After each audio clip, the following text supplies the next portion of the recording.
Welcome to LOA Today. I'm Walt Thiessen. I've been doing this podcast since September of 2012, and boy, are my lips tired. This is your daily dose of happy. We are so happy you decided to join us today. And actually, my lips are kind of tired today, to be perfectly honest, because this is my second show back to back. First, it was cryptocurrency. Now we're going to talk about relationships and betrayals and all the post-traumatic betrayal syndrome that goes along with that. So we're kind of covering the gambit today, but that's okay. Or the gamut, excuse me. Sometimes you have to cover the gamut. And I'll tell you honestly, our guest here is Dr. Debi Silber. She's going to be telling us all about this good stuff. But Debi, this is par for the course around here. Just like how many different areas of life can we talk about? Because there's just so much to talk about. We're going to be talking about some pretty cool stuff here. But first of all, thank you for joining me on the program today. How are you doing today? I'm doing great. Thank you. Looking forward to our conversation.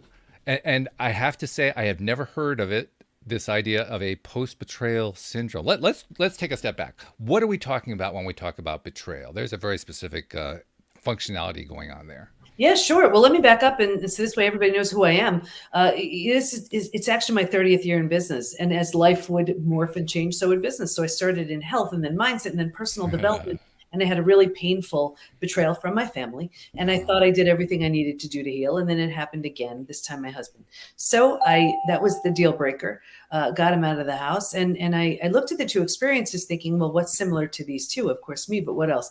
And I realized I never really took my boundaries seriously. Boundaries were getting crossed. I never took my needs seriously. And I'm one of those believers that if nothing changes, nothing changes. So here I was, 4 kids, 6 dogs, a thriving business. And I was like, that's it, going back for a PhD. And it was in transpersonal psychology, the psychology of transformation and human potential, because I was changing so much. I didn't quite understand what was happening. He was too, wasn't ready to look at that.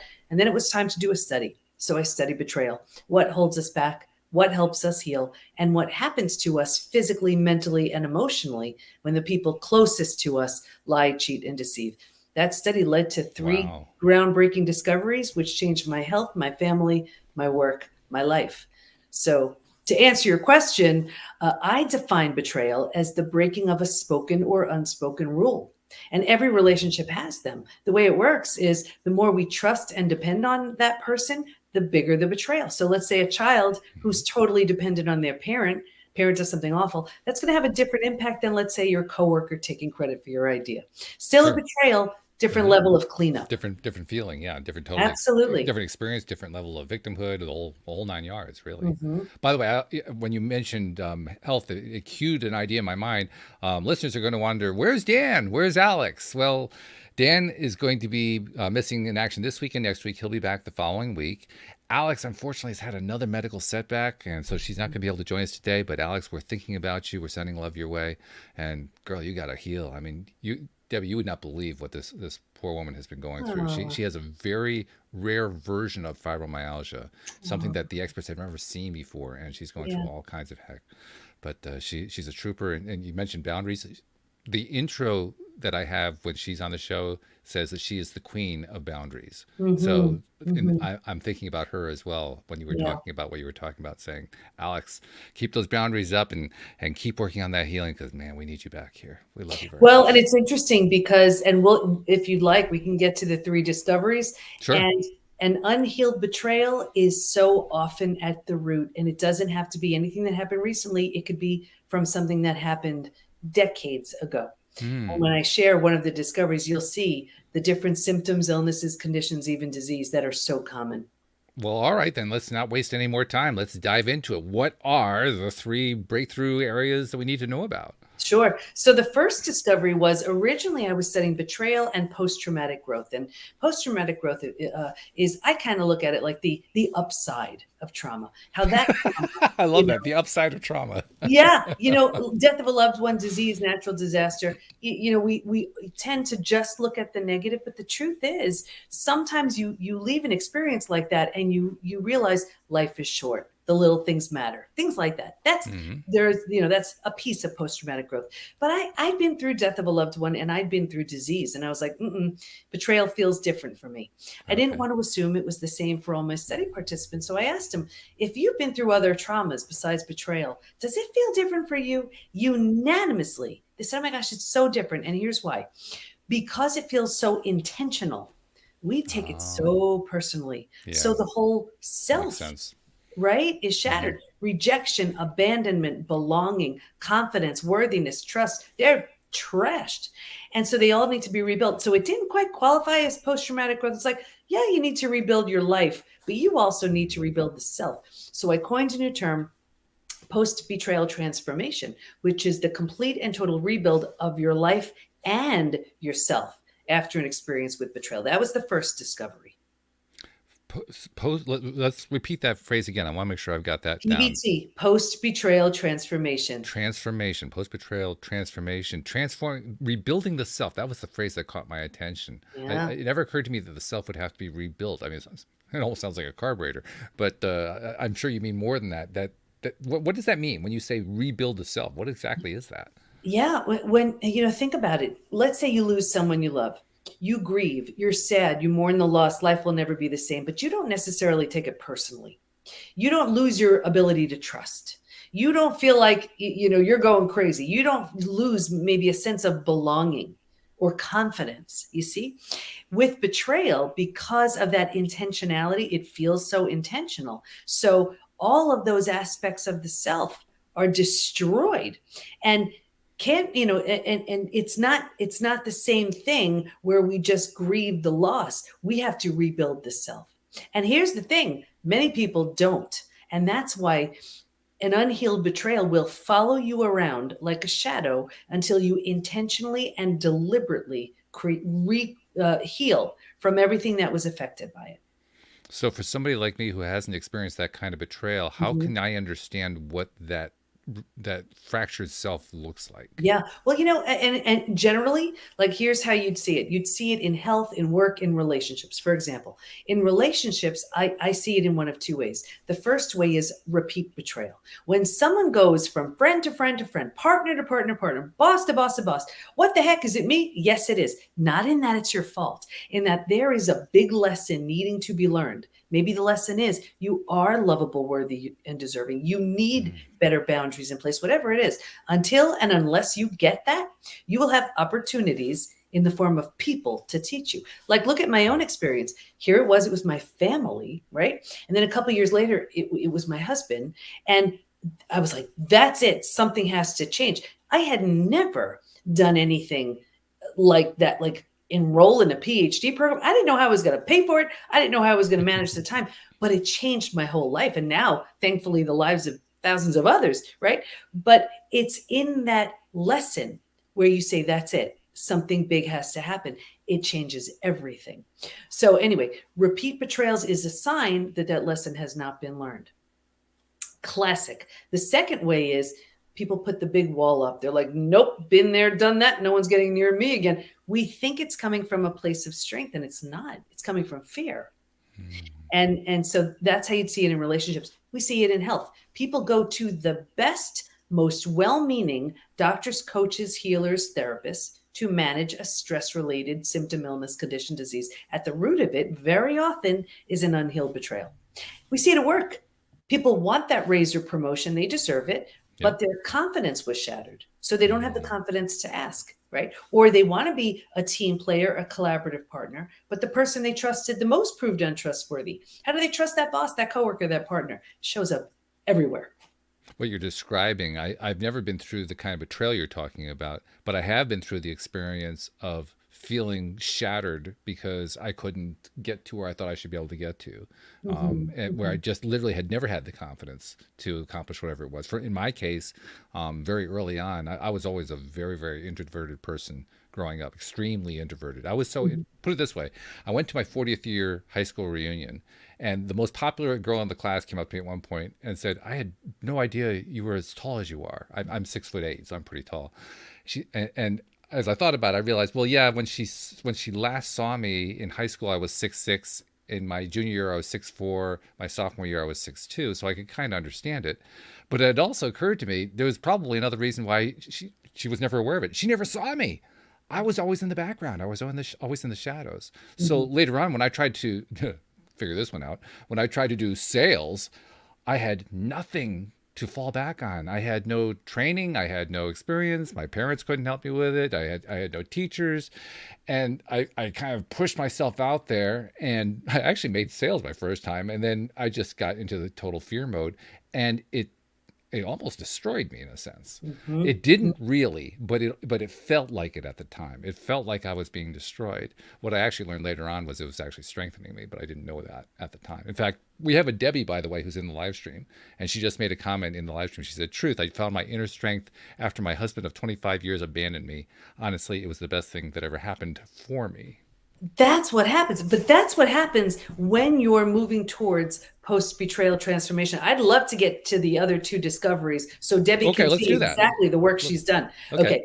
So the second discovery was that there's this collection of symptoms, physical, mental, and emotional, so common to betrayal. It's known as post-betrayal syndrome. Now, we've had probably 70,000 plus people take our post-betrayal syndrome quiz on our site to see to what extent they're struggling. Now, here's what's so interesting. Men and women, just about every age is represented. Almost every country is represented. Every few months, I pull stats from the quiz. Would you like me to share them? Yeah, sure. Go ahead. Okay.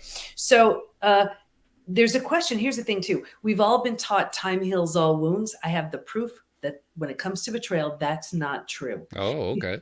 Because when there's a question on the quiz that says, is there anything else you'd like to share? And people write things like, my betrayal happened 40 years ago and I can still feel the hate. My betrayal happened 35 years ago. I'm unwilling to trust again.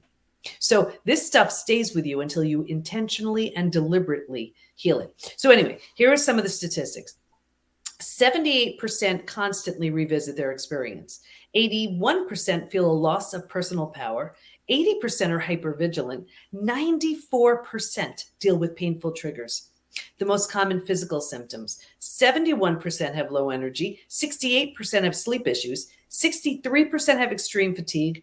47% have weight changes. Now, in the beginning, maybe they can't hold food down. Later on, they're using food for comfort. 45% have digestive issues, and that could be anything: Crohn's, IBS, diverticulitis, constipation, diarrhea, anything. The most common mental symptoms: 78% are overwhelmed. 70% are walking around in a state of disbelief. 68% are unable to focus. 64% are in shock. 62% can't concentrate. So now think about it. You can't concentrate. You have a gut issue. You still have to work. You still have to raise your kids, right? That's not even the emotional issues.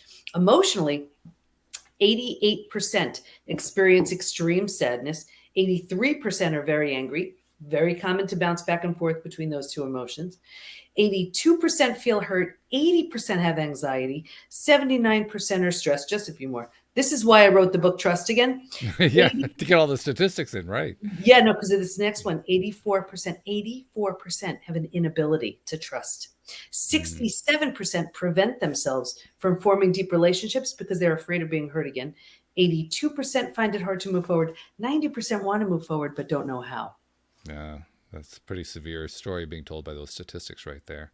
A thing that really caught my attention too, I mean, above and beyond the obvious that there are so many traumatic aspects of this this whole experience that they're still experiencing all these years later, how many of them are in the 80% range?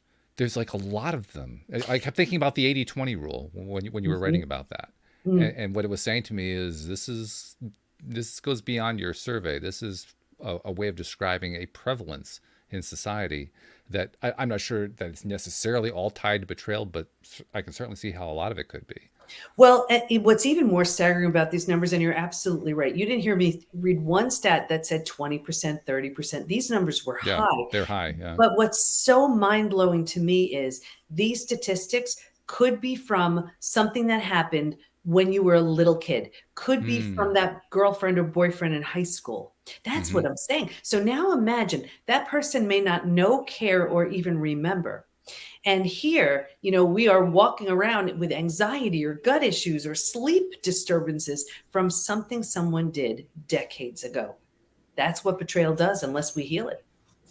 Now, here's a kind of a challenging question for you. How much of let's say, I'm trying to figure out how to word what we're describing here. We're describing an experience that carries on long after an experience, right? Yeah. So the experience that carries on long past the experience, how much of that is about the experience itself, and how much of it is about the perception of the person who went through the experience? Yeah, it's a great question. You know, you can if you can envision this, it's almost when it actually happens, it's about the person, it's about, the person who actually did this. And then as time goes on, it is so much less about that person and so much more about the meaning we're making from that experience. Because it's really, it's up to us what we decide to do with it. And there were also 3 groups in my study who did not heal. And it just, I'm reminded by what you just said. The first group, they just had their story and they were sticking with it. So that would be that person who, let's say they were a little kid and something awful happened. That was their story. They were sticking with it and they didn't heal. The second group, they were numbing, avoiding, distracting. They were in so much pain. They just decided, I'm just going to do anything to just, make this easier. And it may have made it a bit easier, not without a price. They didn't heal. So these were the people who ran to, let's say, the doctor who put them on a mood stabilizer or anti-anxiety medication, or they started drinking or emotionally eating, right? So they thought it was making it easier, not without a price. What was so interesting to me was the third group. This was the group where the betrayer had very little consequences. So whether it was out of financial fear, not wanting to break up a family, just fear of whatever, religious reasons, that was a big one. They just did all they could just to turn the other cheek, put it behind them. I saw 2 things with this group. Number 1, a further deterioration of the relationship. And number 2, this group by far was the most physically sick. Very interesting. Yeah. Your broken heart can't handle that. That's very interesting. Well, I mean, there have been a number of people over the years who have drawn the line, so to speak, between how we feel and what we think about and what kind of dis-eases we have in the body. Certainly that's a concept that's been around for a while. But to put a statistic like that to it, that really just kind of brings it home, doesn't it? Absolutely. Yeah, betrayal is one of those things that it's such a shock to the body, to the mind, to the heart. It's one of the most painful of the human experiences. I mean, think about it. This was the person, or these were the people who gave you a sense of safety and security. So when this is the person, these are the people, to shatter that sense of safety and security is traumatizing. How much of the experiences are experiences where there was a it's always difficult to. I was about to put deliberate in there, and then I can't really put the word deliberate in there. Where there is clear intent by the person who caused the trauma versus didn't really intend it; it came about by accident, so to speak. When someone is betraying someone, like I said, it's a breaking of a spoken or unspoken rule. Okay. And that relationship had it, whatever that rule was, when there's been an established spoken or unspoken rule, without the other person's awareness and consent, when someone breaks that rule, it's a shattering of trust, of expectations, and it's most people think just, let's say, relational betrayal. There are so many different forms. 2 people can be in business together and then all of a sudden, the money's gone, right? Or siblings can say, we'll take care of mom and dad one day, and then the day comes and where are they? I mean, there are so many different forms. We can feel there's just a betrayal of expectations. That's the times we're living in now. The expectation is I can do my thing and go to work and have my routine and send my kids to school, whatever. And then all of a sudden, nope. Right. It's a betrayal of expectations. And that's a great word. I love that. A betrayal of expectations, a great term, I should say, because a betrayal of expectations may or may not be based on what somebody else said, but it could be based on what they perceived that they said or should have said or implied. Exactly. Yeah. Yeah. And the thing is, though, whatever the betrayal was, or was the perceived betrayal, the idea is you don't have to stay stuck. That was the third discovery. For me, this was the most exciting. And what we learned was, while we can stay stuck for years, decades, a lifetime, and so many people do, if we're going to fully heal, and by fully heal, I mean those symptoms I read of post-betrayal syndrome, to that whole rebuilt place a post-betrayal transformation, where you've rebuilt yourself, you're going to go through 5 proven, predictable stages. And what's even more exciting about that is we know what happens physically, mentally, and emotionally at every stage. And we know what it takes to move from one stage to the next. Healing is entirely predictable. There's a roadmap for it now. And I'm happy to share the 5 stages if that would help. Yeah, go for it. Why not? Sure. So they're all mapped out in trust. Again, it's what we teach within the PBT Institute. It's what our coaches are all certified in. I'm going to give you sort of a boiled down version right here. Okay. So stage 1 is like a setup stage. This is before it happens. And if you can imagine 4 legs of a table, the 4 legs being physical, mental, emotional, and spiritual. What I saw with everybody, me too, was this real heavy lean on the physical and the mental, thinking and doing, and kind of neglecting or ignoring the emotional and the spiritual, feeling and being. So if you have a table with only 2 legs, it's easy for that table to topple over. Well, that's us, right? Stage 2, shock, trauma, D-Day, Discovery Day. This is the scariest of all of the stages. It's the breakdown of the body, the mind, and the worldview. Right here, you've ignited the stress response. You're headed for every single stress-related symptom, illness, condition, and disease. Your mind is in a complete state of chaos and overwhelm. You cannot wrap your mind around what you just learned. This makes no sense. And your worldview has just been shattered. Your worldview is your mental model, the rules that govern you, that prevent chaos. Don't go there, trust this person, And in one earth-shattering moment, or series of moments, all the rules have just been shattered. The bottom has bottomed out on you, and a new bottom hasn't been formed yet. So it's terrifying. Yeah. But think about it. If the bottom were to bottom out on you, what would you do? You'd grab hold of anything you could to stay safe, right? And stay alive. And that's stage 3. Survival instincts emerge. It's the most practical out of all of the stages. If you can't help me, get out of my way. How do I survive this? Where do I go? Who can I trust? How do I feed my kids? Here's the challenge, though. This is by far the most common place to get stuck. Most people stop and stay in stage 3. And here's why. Once you've figured out how to survive your experience, because it feels so much better than the shock and trauma of where you just came from, we're like, whew, this is good. It's not good, but we don't know that. And because we don't know there's a stage 4 or stage 5, transformation doesn't even begin until stage 4. But because we don't know there's anywhere else to go, we start planting roots here and parking here. And 4 things happen. The first thing is you start getting all these small self-benefits from being here. You get your story. You get to be right.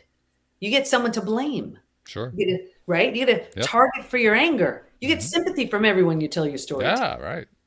You don't have to do the hard work of learning to trust again. Can I trust you? Should I trust you? Forget it. I'm not trusting anybody. So you plant deeper roots. You're not supposed to, but you don't know that. And now because you're here longer than you should be, the mind starts doing things like, well, maybe you deserved it. Maybe you're not all that great. Maybe this, maybe that. So you plant deeper roots. You're not supposed to, but you don't know that. Now, because these are the thoughts you're thinking, well, this is the energy you're putting out. And like energy attracts like energy. So now you call situations and circumstances and relationships towards you to confirm, yep, this is where you belong. The misery loves company crowd, they come along now, right? And it gets worse, but I'll get you out of here. Because it feels so bad, but you don't know there's anywhere else to go. You don't know you don't know what to do to escape this. So right here, you resign yourself. You're like, this stinks, but I have to find a way to get through my day. So you start using food, drugs, alcohol, work, TV, keeping busy, whatever it is for you, just to numb, avoid, and distract yourself from what's so painful to feel or face. So think about it. You do it for a day, a week, a month, now it's a habit, a year, 10 years, 20 years. And I can see someone 20 years out and say, that emotional eating you're doing, that numbing in front of the TV, whatever it is, do you think that has anything to do with your betrayal? And they would look at me like I had 2 heads and say, it happened 20 years ago.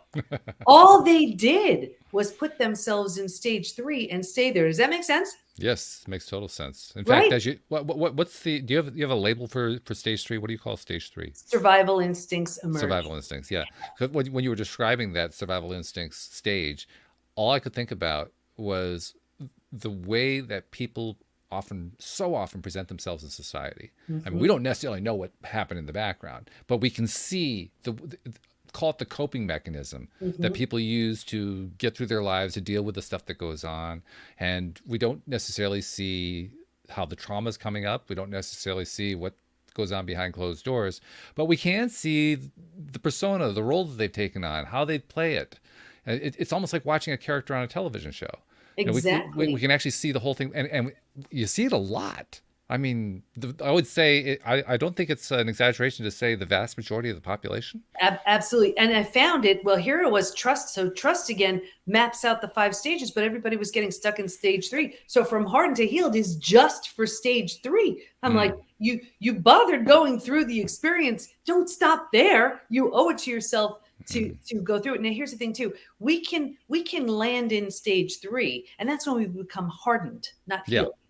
And it doesn't have to necessarily be from something traumatic. It could be, I mean, here's just an example I talk about all the time. Let's say there's, a little kid and he has some earth-shattering news to share with his mom. And he races into the kitchen and she's on the phone and she's like, shh, she shushes him. Right there at that very moment, he could have made that mean, I don't matter. Sure. Oh, easily. Yeah. And then all he does is keep that idea going. It builds up some momentum, right? He adds some emotion to it. Now it becomes, a little more than a thought. And then you keep that going. And then your mind says, oh, I didn't realize you want this to keep going and become a belief. You go about your business. I'll put this in your subconscious. Go along, your day.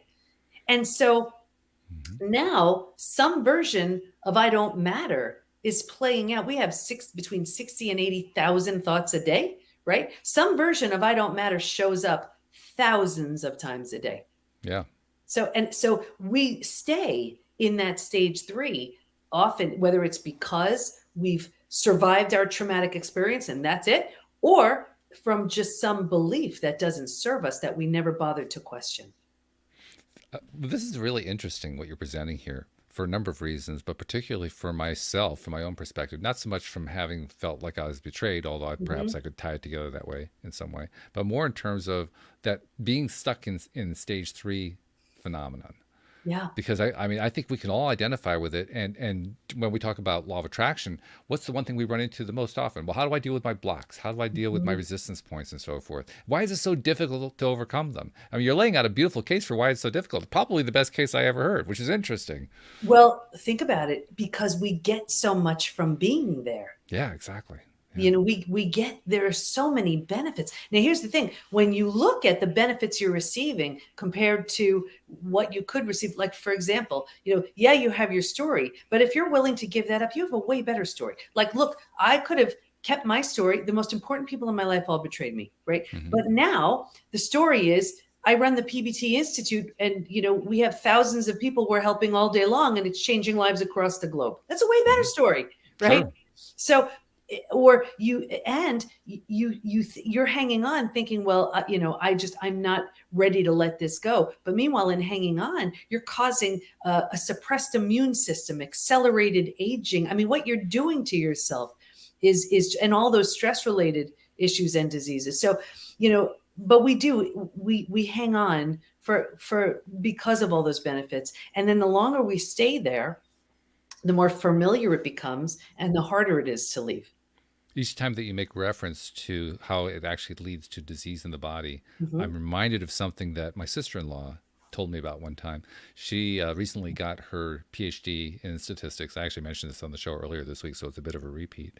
But she got her PhD in statistics. Before that, though, while she was getting the PhD, she was actually pursuing it in various areas of neuroscience. And at one point during that part of the journey, she was telling me how she had realized that in a laboratory situation, it's now possible. In fact, they've actually done this in a few cases. It's now possible to hook a person up to virtually every diagnostic machine we have.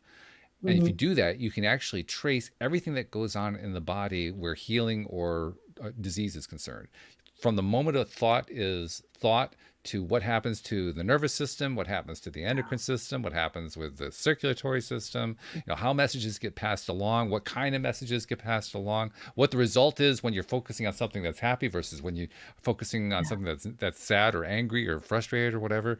And apparently it's a 90-second cycle. So from the moment that you incur a thought, let's say it's a very, very happy, positive thought, and let's say you have an injury or an illness or something like that, they'll trace it down through the body, through that 90-second time frame to the point of the body where the healing needs to happen. And it's as if all of the army just came and said, okay, we got our orders, heal, and all the cells start to rebuild and the invaders are kicked out and so forth. Do the same thing with the negative thought, with the angry, frustrated thought. All the signals come down through the system. The orders come down to where the fight is, and the orders say, kill the host, and they start killing off the body. 90 seconds. Yeah, that's the thing. And what people do though is they suppress the symptoms. Like if you imagine an unhealed betrayal here, and I want to get to stage 4 and 5 because I don't want to leave your audience hanging. Well, we're only halfway through, so we're good. We're good. Okay. So if you imagine an unhealed betrayal is at the root, right? Now all the things that come from it. So let's say you can't sleep. Now you take something to help you sleep. You're anxious. You take something for anxiety. You have joint pain. You take something for that. You have weight gain. You go on a diet. Your adrenals have tanked. You take something for. So your hormones are crazy. You take something for that too. So what people do is they're addressing all the symptoms without getting to the root. It's like one game of whack-a-mole, where they're just trying to suppress. And until and unless you get to the root of it, it's not going to go away. And that's why, like, for example, how I shared 45% of everyone who's been betrayed has a gut issue.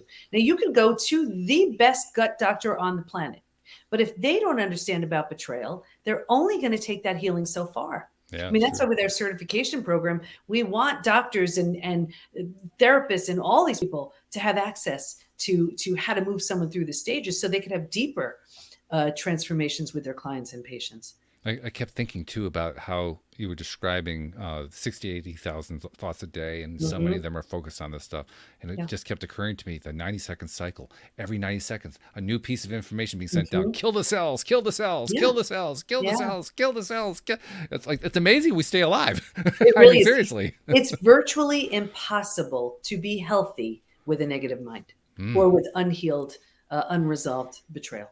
Yeah, really something. All right, so we've made a very thorough case for how devastating this gets. Fortunately, there is a stage 4 and a stage 5. Let's get to that because it's time to do some healing. Yeah, absolutely. And that's the part I get so excited about. So here's the thing. If you're willing to let go of the small self benefits, grieve, mourn the loss, bunch of things you need to do, you move to stage 4.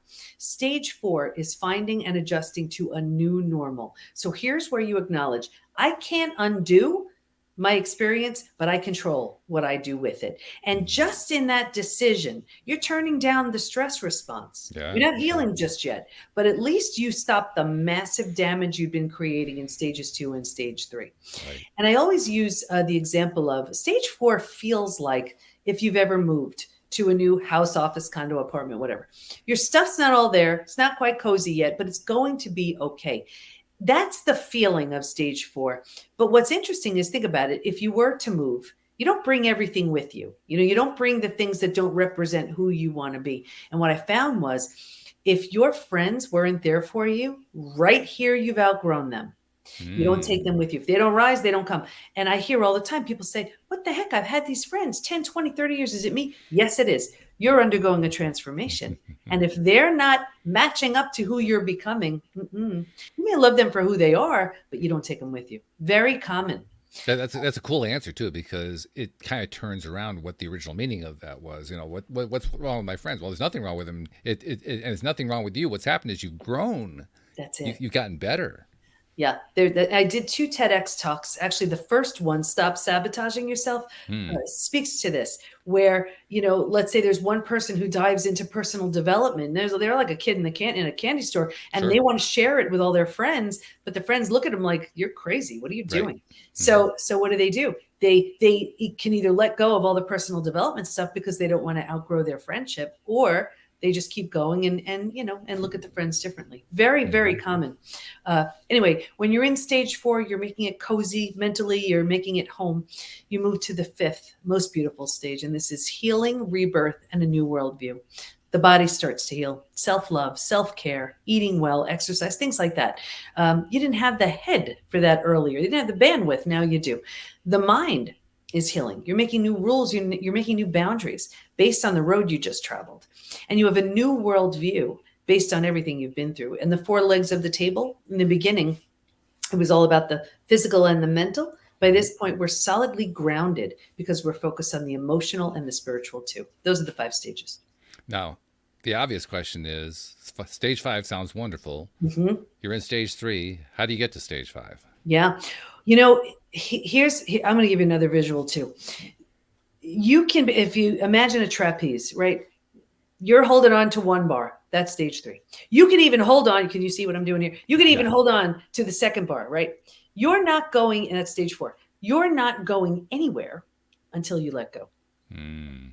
Huge. And so many people, they are so tied to the benefits and to the people that they have there and everything else, that's why they don't grow. And just to sort of close the loop just on my story, healing is always a choice, and rebuilding, whether you rebuild yourself and move on. That's what I did with my family. It wasn't an option to rebuild with them.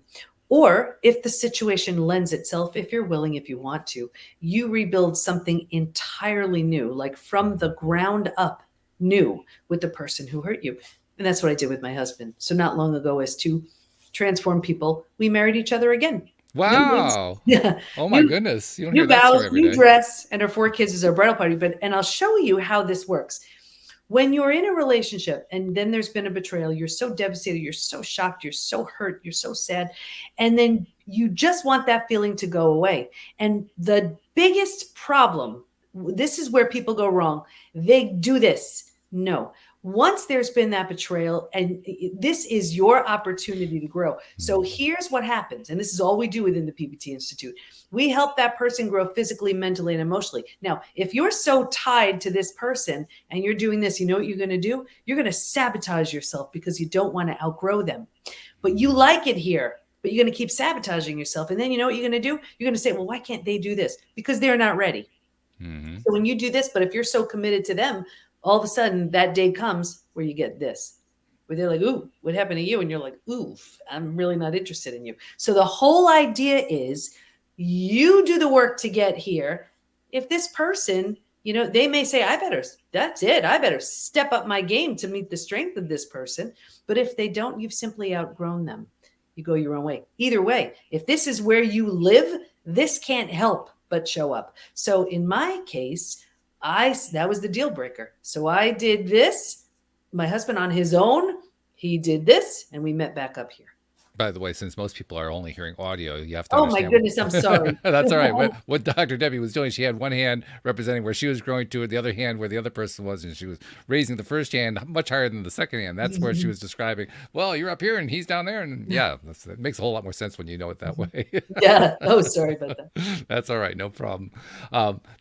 When you were also describing that, it was making me think about one particular category of people whom I have encountered a lot, and who it's very common among young people, often among young women.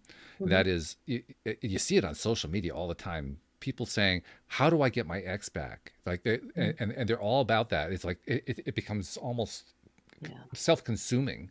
The way that they're trying to do that. And I imagine that they're thinking to themselves, well, Dr. Debi got her ex back and it all worked out great. Then it must be something I can do. So what can I do with my ex to make him come back? Yeah. Well, let me tell you something. If your ex hasn't completely and totally transformed and you want that ex back, you need a tremendous amount of work. Here's where you do the work, because unless and until everything changes, the only thing you can expect is more of the same. You know, it's like, after a betrayal, there is a complete and utter death and destruction of the old. That is the only way you can birth the new. But what people want to do is they just want to patch it up. You know, and I use this analogy. I used this in the second TEDx. Do you have post-betrayal syndrome? And it was about a house. And here's the difference between resilience and transformation. Resilience is restoring, bringing back, you know. Transformation is a whole trauma and transformation, a whole different thing. So using that analogy of a house, let's say the house needs a new boiler, you know, you get a boiler, that's resilience. Let's say it needs a new roof, you get a roof, that's resilience.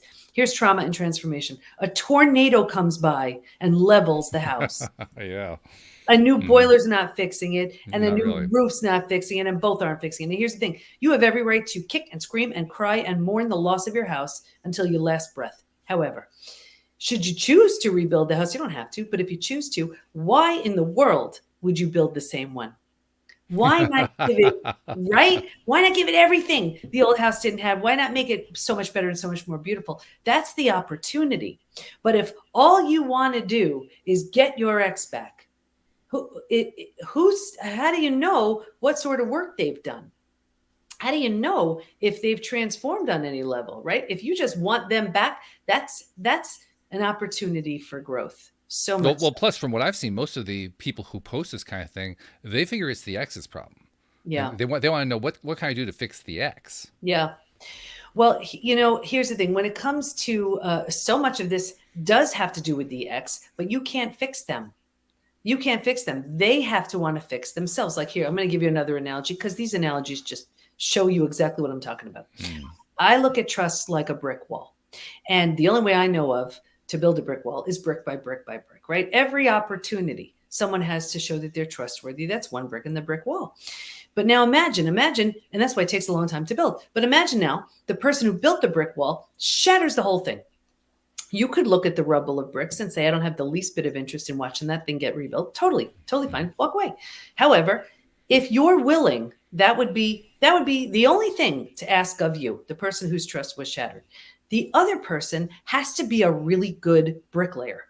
And it goes back up the first way it went up, the way it went up the first time, brick by brick by brick. Every opportunity, they have to show that they're trustworthy. That's one brick in that brick wall. But here's what I see. I see the person shatters the brick wall. The person who's been betrayed, trust is shattered, sees the person who shattered it isn't really all that interested in building the brick wall. So they're like, fine, I'll do it. No, that's why you never feel safe. That's why you never trust. That's why you don't feel that sense of safety and security. It doesn't work like that. They try to make it work like that. They try very hard. Very, very hard. And that's why they keep having repeat betrayals. Because if that's what they think, if that's all they think they deserve, and I get it, they're sad, they're lonely, they're, heartbroken. I understand that. But I also know in the work we do within the Institute, this is the opportunity for you to become a version of yourself that will blow your mind. The version that is birthed that we see in stage 4 or stage 5. I mean, these people are, and I see it with our members, they're just there's this sense of happiness and joy and confidence. It's earned. And there's a saying, and I've been saying this for my 30 years of business. And everybody, you may want to write this down. That's my way of saying write this down. Everybody get your notepad out. Here we go. Because it applies to every single thing. Ready? Easy now, hard later. Hard now, easy later. Take your pick. It's going to be one of those two. Now, here's the thing. When it comes to healing from betrayal, it is all about hard now, easy later. But what people do is they don't like the feeling. They don't want to get uncomfortable. They don't want to feel these things. So they just go, easy now, easy now, easy now. And then the hard later is always there. Well, it also occurs to me that the idea of safety, the idea of there's a feeling of safety in the similarity of the situation. So I can kind of pretty easily conceive of somebody saying, well, yeah, I do want to build the old house the way it was because that's safe. I know that house. I know exactly, I can trust that house. That house works for me. Regardless of what actually happened inside the house, I can trust the house. Well, you know what it is? It's not safe. It's familiar. Very big difference. You're hitting all my favorite words. I love this. Right? Just think about it. If it was safe, the house wouldn't have crashed, right? It wasn't safe. It was only familiar. Just like everything else that it once wasn't. So familiar, it was unfamiliar. So the whole idea when you're rebuilding yourself from the rubble that betrayal creates, the new version of you, and betrayal lends itself to really creating a new identity. You take all the parts you love, you leave behind everything that no longer serves, and you build a version of you that is waiting, that is ready to be birthed. But that's because you did the work. It's earned. I love that. I love the fact that you used the word familiar, because what people call the comfort zone, I refuse to call it that. I call it the familiar zone for exactly the reason you just described. Yeah, So when that came out of exactly. your mouth, I said, oh, this is great. I'm loving this. Yeah. So it's not safe. It is. It's just familiar. That's It it. is. Yeah. Doesn't mean Yeah. it's good. In fact, it's usually a case of settling. I'm going to settle for this thing because I think that's about the best I can get. That's stage 3. That's how you know you're in stage 3. You're just thinking that's that resignation. Well, this is the way it's going to be, so I better get used to it. No, it's not. It's what you're settling for. What is it that you think enables people to get out of that? Where does the breakthrough come? You know, it can come from when the and I mentioned this in the first TEDx, when the pain of where you are becomes greater than the fear of the unknown. Yeah. That's when you jump. But it's that the pain has to be so great, or there's just this profound wake up call. And that's where those traumas are the best things ever, because they shake you up, they wake you up, and they have you questioning things. What you're describing there is bringing to mind a number of interviews I've done lately with people who have become very, very successful in life. And the one thing that they all had in common is that very early or relatively early in their life, say first 30 years or so, they came very close to committing suicide. And for whatever reason, it didn't happen. Either somebody interrupted them, or they got rescued, or something happened. They got past that point, and from that point on, they turned their entire lives around. And it was like they were on a rocket, and they just flew to a destination they couldn't have even dreamed of when they were dealing with what they were dealing with all those years ago. Exactly. When you see the happiest people, the most successful people, it's not like they haven't been through something. They have perspective. And the gift, and I think everyone's obligation, if you've been through something, you're kind of obligated to share that, shorten someone's learning curve with what you know. But it's that gift of, what darkness is, so you can appreciate, joy. It's a very different perspective. But if you haven't been through something, you're sort of coasting in the middle. That doesn't mean it's good. You're just coasting. I'm reminded of two different quotes that I heard. One comes from Will Smith, the actor. He was doing sort of a live stream little thing on his phone that he posted on Instagram. And he was talking about the role that failure plays, not just in an actor's development, but in anybody's development. And how he was really waxing poetic about the value of failure, and how the really successful people have no fear of failure. They fail over and over and over and over until they finally succeed. And everybody says, whoa, what an amazing person that is. It was so easy for them. Well, it wasn't easy. They went through all these failures to get there in the first place, but they just didn't allow it to stop them. Whereas the people who don't get there, they get stopped by it. And I know what that's like to be stopped by it. I know what that feels like. So when he said that was meaningful to me. The other thought that came to my mind, the movie The Secret, which of course kind of kicked off the modern LOA movement.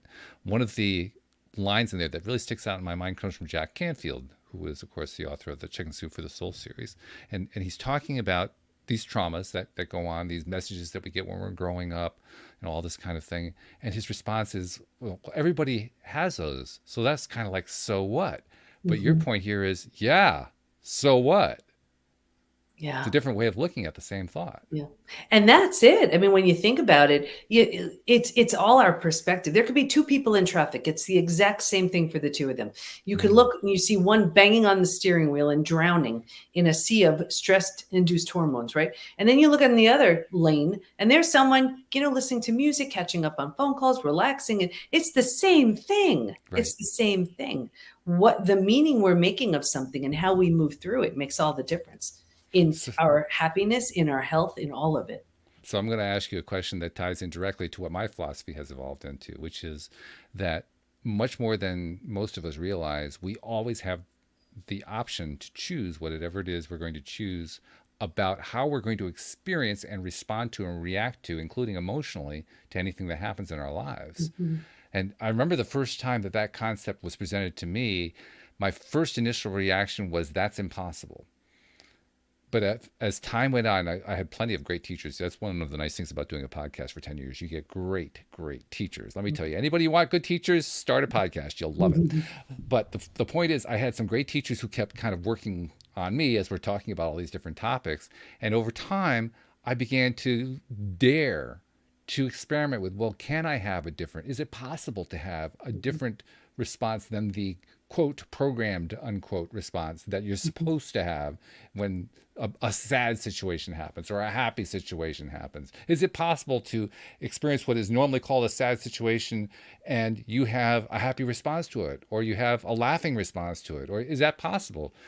And I shouldn't have been amazed, but I actually was kind of amazed. You really can. And over time, I've learned more and more how to do that in my own life, and I've been encouraging other people to do the same. It sounds like that's a key portion of step 5 in your transformational stages. You're questioning your beliefs. Question everything, especially what you think, right? Because just because a belief is there doesn't mean it's good, doesn't mean it's true, doesn't mean it's right. It just means it's yours. Right. So we can question all of it, and we're adults. We could create whatever belief we want. All a belief is the repetition of an idea from someone you trust. That's it. Someone said something enough times, you believed them, it became your belief. And oddly enough, you can be the person you trust. But if it doesn't serve, let it go. That's what we can do. Yeah. And actually, that's been a big portion of what I've been working on, learning to trust myself. Learning to, first of all, dare to choose a different choice from what I've typically chosen for scenario X in the past. And secondly, once I had done that a few times, allowing myself to believe that was me. I'm the authority who came up with that one. I don't have to look to somebody else for validation or for the idea itself or for encouragement to do it. I can draw within to do that. Yeah, self-trust is huge. I mean, we take that on during our 5-day Trust Again intensive, because one of the biggest things that happens when there's been a betrayal, a shattering of trust, is the shattering of self-trust. Because think about it. Now, the person we trusted the most, we can't trust them. And then we don't trust ourselves because we think, I'm a right person. How did I not see this coming? How did I not know? So if I can't trust the person I trusted the most and I don't trust myself, well, then how in the world can I trust in anything or anyone? So the ripple effect is enormous, and self-trust is huge. Ripple, that's a good word, because I think about the imagery that we associate with that, like putting an oar in the water and the water ripples away. And if you have a large enough body of water, the ripples are continuous. They just keep going and going and going. And you get a bunch of ripples going on, and they start intersecting and crossing with each other and so forth. It's a really great analogy for what happens when we do anything in life. Anything at all. Good, bad, indifferent, I don't care what it is. The ripples just go on and on and on. So it really does pay to kind of take control and say, okay, what kind of ripples am I going to put out there? Of course, because it affects, think about it. If let's take a parent, right? And that parent trust was shattered and they didn't learn how to trust again. Well, then of course that's going to affect the kids. They don't know how to trust, and they don't know, who's representing trust and safety and security. I mean, it's enormous. This is actually then the root of generational trauma. This, what we really need to heal these things at the root. And it is so easy to repeat something. It's harder to break the chain, but when you do, you're free. I mean, we don't have to keep this going. Like I said, there's a roadmap. You can heal from all of it. You talked about the importance of tying in not just the physical and the mental, but also the emotional and the spiritual. And we've been touching quite a bit on the emotional side. Let's touch on the spiritual side for a bit here, which is going to be a little bit tricky because everybody has different spiritual beliefs. So my first question is, how do you accommodate for that in what you teach? Yeah, well, I'll just tell you what the study proved. So the study showed that we moved towards everyone moved towards either the spiritual side of their religion. Some abandoned religion completely. They felt it wasn't serving them, or they weren't really practicing anything and became spiritual. And I was really curious about this. Why is this happening? Well, really for two reasons. One, we feel so disconnected from everything we had been connected to. So we need this sense of connection. So it provided that. And the second thing was, with this shattering of trust, we can't trust ourselves. We can't trust the betrayer. We don't trust anybody. We kind of eventually, at least I can trust in something bigger other than me. So it was really valuable in that way. And it's really a really important piece in moving towards post-betrayal transformation. If somebody is coming from one of those places like you just described, they've kind of perhaps left the religion behind, or they've dramatically changed the way they thought about religious values or something along that line, that's a new area. Now all of a sudden they're in uncharted territory, so to speak, at least for themselves. And that can be something that will drive you back to your familiar zone, your safety zone. So how do you deal with that? Because it's not, I mean, emotions, we can read up a lot about emotions. Physical, everybody can talk about physical. You know, there's a whole bunch of stuff about mental. The spiritual side, that's a little bit more dicey because you got so many different viewpoints from so many different religions and spiritual journeys and so forth. Well, here's where you have to learn to trust this, again, with self-trust, and also to trust your intuition, your wise inner guide, your highest self. And if something doesn't feel right to you, then it's worth questioning. But what happens is, and especially with religion, we're told and taught, don't question it. Well, why is that? Because what would unravel if we do, right? So, you know, it's everybody's entitled to believe whatever they want. And if it works for them, if it makes them feel good, that's wonderful. But if the rule is you can't question this, you just can't. Well, how does that feel in your body? Does that feel true and right to you? And if you were to question it, the whole thing may unravel. And again, just because it's a belief doesn't mean it's true. So I'm not suggesting anything other than question everything that doesn't feel right. Just because that belief has been handed down over and over and over and over and over again doesn't make it any more solid. It just makes it said that much more. That's all.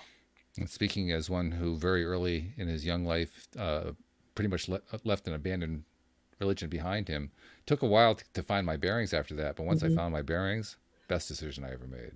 Yeah. And you know, and I remember one of the best gifts I gave myself was just the gift of curiosity. And I said, just because I don't understand it doesn't mean it's not true. Yeah. And that's helped me in so many different areas. This has been great. I mean, first of all, Dr. Debi, thank you for taking the time to do this. Secondly, you can't leave without giving people more information about how to find out, okay, how do I learn about this? How do I start applying it? Maybe I might even want to join your task force, so to speak. How do they find you? Everything is at the PBT, as in Post-Betrayal Transformation, thepbtinstitute.com. They could take the Post-Betrayal Syndrome quiz, the Healed or Hardened quiz. They could see what stage they're in. They can sign up for our upcoming Trust Again intensive. Join our community where you work with our certified coaches. I mean, and everything we do is to know what stage you're in and just literally move you from one stage to the next till you're through stage 5 and beyond. And then you graduate, you're done. What's that 5-day intensive about?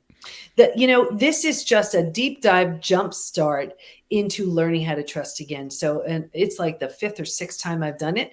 And some people come back 3-4 times. They get so much out of it. It's like if you've ever read a book more than once, you're in a different place, so you get more out of it. And you're going to learn where trust was shattered originally. It may not be where you think. You're going to see the version of you who is able to trust. You're going to absolutely see that vision of you. We're going to learn to strengthen your boundaries and BS meter. I mean, there are so many things we do in 5 days. It's an amazing, amazing 5-day immersive experience. Gee, I wish you could get more enthusiastic about it. Doing what I love. I can tell. That's wonderful. I love that you're doing what you love. Yeah. I mean, it's something I talk about a lot, encouraging people to do it, because it's not something that gets encouraged a lot today.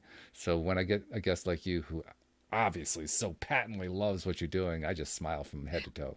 Well, I mean, think about it. Betrayal stinks. But, if you can, we see our members every single day from the the point of they couldn't get out of bed to now these new businesses, these new relationships, a new relationship with their partner or a new relationship with someone else, new passion projects, all birthed because they were willing to take that to take that opportunity and trust enough in themselves enough to do something. Love it. Dr. Debi Silber, thank you so much for joining us here on the program today. We appreciate it. Thank you, live streamers, and thank you to our podcast listeners everywhere. We'll see you all next time here on LOA Today. Goodbye, everybody.